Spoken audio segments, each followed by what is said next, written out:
कार्यक्रमका प्रमुख अतिथि एवं डाइरेक्टर एसिया सेभिज कम्प्लायन्स डिएसओ श्रुति अमात्य म्यामज्यू, विशिष्ट अतिथि एवं इक्यान केन्द्रीय सदस्य तथा टेस्ट डिपार्टमेन्ट कोअर्डिनेटर अनन्तराज केवेरेज्यू, अतिथि इक्यान केन्द्रीय सदस्य एवं युएसए डिपार्टमेन्ट कोअर्डिनेटर साथसाथै research and development department coordinator Sanjeev पाण्डेज्यू, मकवानपुर मल्टिपल क्याम्पसका प्राध्यापक उत्तम अर्यालज्यू, इक्यान मकवानपुरका सचिव मनिष अधिकारीज्यू, कोषाध्यक्ष किशोर अर्यालज्यू, कार्य समितिका सम्पूर्ण साथीहरू, कार्य समितिभन्दा बाहिरका सम्पूर्ण इक्यान साथीहरू लगायत आजको यस कार्यक्रमलाई सफल पार्नका लागि पाल्नुभएका सम्पूर्ण कन्सल्टेन्ट साथीहरू, सर्वप्रथम तपाईँहरूमाझ म हार्दिक नमस्कार ज्ञापन चाहन्छु। आज यो जुन कार्यक्रम भइरहेको छ यो हाम्रो वास्तवमा यो महिनाको तेस्रो कार्यक्रम हो। यो कुरा यहाँलाई अलिकति छ। स्टडी इन इन्डियादेखि साइप्रस हुँदै अहिले हामी स्टडी इन युएसएको मोनरो युनिभर्सिटीको इन्फो सेसन हामी गर्न सफल भएका छौँ। यस अर्थमा हामी एकदमै खुसी छौँ। ब्याक टु ब्याक प्रोग्रामहरू आइरहेको छ। बाहिरको परिस्थिति राम्रो नभए तापनि यसले एउटा पोजिटिभ भाइब क्रिएसन गरेको छ हामीलाई थाहा छ। हाम्रो अफिसमा कन्सल्टेन्सीमा विद्यार्थीको भिजिट एकदमै कम छ, तथापि यो टाइममा यो मौकालाई हामीले सदुपयोग गर्न पाएका छौँ। विद्यार्थी नभएको बेलामा हामीले सिक्ने मौका पाएका छौँ। यो मानेमा पनि हामी एकदमै खुसी छौँ। यसको लागि श्रुति माथि म्यामलाई इक्यान मकवानपुरको तर्फबाट विशेष धन्यवाद दिन चाहन्छु। उहाँले जुन एउटा समय दिनुभयो, यहाँसम्म आइदिनु भयो र सेन्ट्रल कमिटी इक्यानलाई पनि विशेष धन्यवाद दिन चाहन्छु।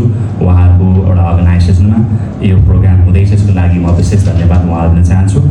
र अर्को कुरा, अब हुन त अध्यक्षजी हुनुहुन्न, उहाँको एब्सेन्समा मैले 3वटा प्रोग्रामलाई अध्यक्षता गर्ने मौका पाएँ। यसलाई मौकाको रूपमा पनि मैले लिएको छु होइन।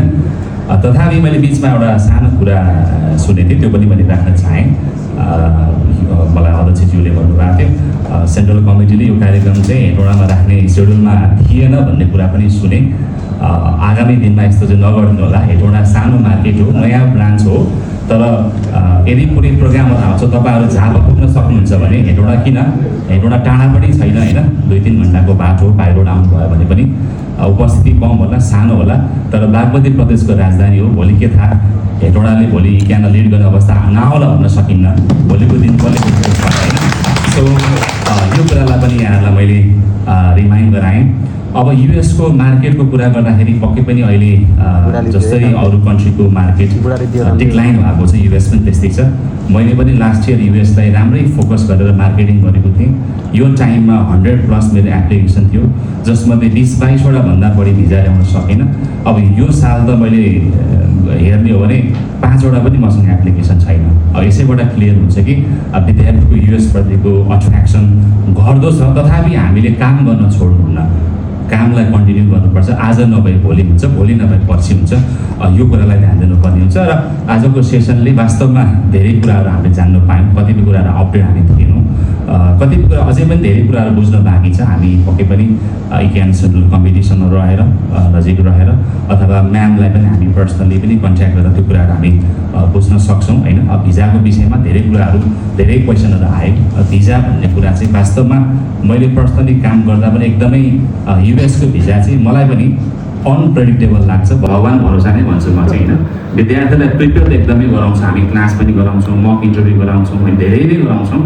तैपनि एकपल्ट चाहिँ भिजा दिनु, इन्टरभ्यू दिनु अगाडि चाहिँ बाबु एकपल्ट पशुपतिनाथ मन्दिर घुमेर जाऊ, नजिकै छ भिजा होइन, अमेरिकन एम्बेसी नजिकै छ, त्यहाँ पुगेर एकपल्ट दर्शन गर के हुन्छ होइन। किन अब अहिले उत्तम सरले भन्नुभएको जस्तो आइएल्समा 8 आएको विद्यार्थी होइन, जिपिए 3.5 भएको विद्यार्थी, धेरै विद्यार्थीको भिजा रिजेक्सन भएको छ है। 2.6 आएको विद्यार्थी भिजा आएको छैन। अब यो प्रोफाइलको आधारमा भन्ने कि अब आइएल्समा 8 आउने विद्यार्थी बोल्न जान्दैन भन्न नि मिल्दैन। राम्रो बोल्ने भएर उसको आइएल्समा 8 आएको होइन, त्यस्तो अवस्था छ। अब के कारणले भिजा रिजेक्ट हुन्छ, अघि ट्रेनिङ गर्छ, कहिले डिभिजन गरिराखेको हुन्छ, अथवा त्यो कुरा पनि हामीले सुन्छौँ बजारमा, त्यो त के हो होइन। एक्चुअल कुरा त अब हामीलाई थाहा हुँदैन होइन। अब इभन अब कलेजलाई पनि थाहा नहुन सक्छ जस्तो लाग्छ मलाई चाहिँ। हामीले पनि सोध्थेँ यसो गेस गर्ने, अब यसो हेरेको भरमा, सुनेको भरमा, पढेको भरमा एउटा आफ्नो भावना बनाउने हो। जे होस्, आजको यो सेसनले एकदमै हामीलाई जानकारी दिएको छ, नलेज दिएको छ, एउटा पोजिटिभ भाइब क्रिएसन गरेको छ। यसको लागि सम्पूर्ण अतिथिहरूलाई, विशिष्ट अतिथिहरूलाई इक्यान मकवानपुरबाट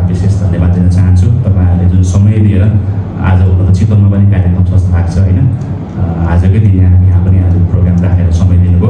यसको लागि क्यान मकवानको तर्फबाट धेरै धेरै धन्यवाद र सम्पूर्ण साथीहरूलाई यो समयमा हामी पक्कै पनि प्रोफेसनल भएर ट्रान्सप्यारेन्ट भएर रेस्पोन्सिबल भएर काम गर्नुपर्ने अवस्था आएको छ। अब जसरी अहिले दिनानुदिन नयाँ न्युजहरू आइरहेको छ, कन्सल्टेन्टहरूमाथि अलिकति सरकारको निगरानी बढिरहेको छ, यस्तो